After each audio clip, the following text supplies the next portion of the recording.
In this video, we explore common German question words, starting with wer, which means who. You might ask, wer sind Sie? Or who are you?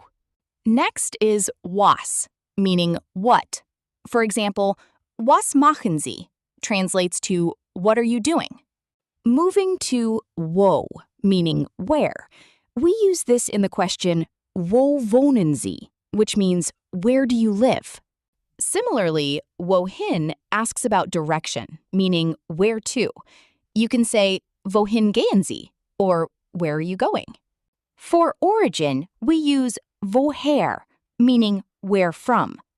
Woher kommen Sie asks where do you come from? To ask about time, use wann, meaning when. Wann kommen Sie translates to when are you coming?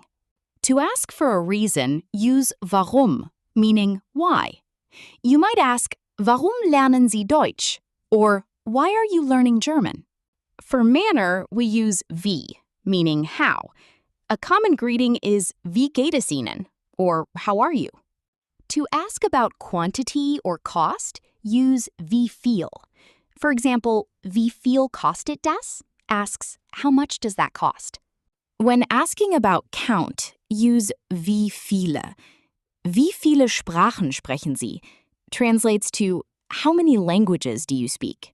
Finally, wie lange refers to duration, meaning how long. Wie lange bleiben Sie hier? Asks, how long are you staying here?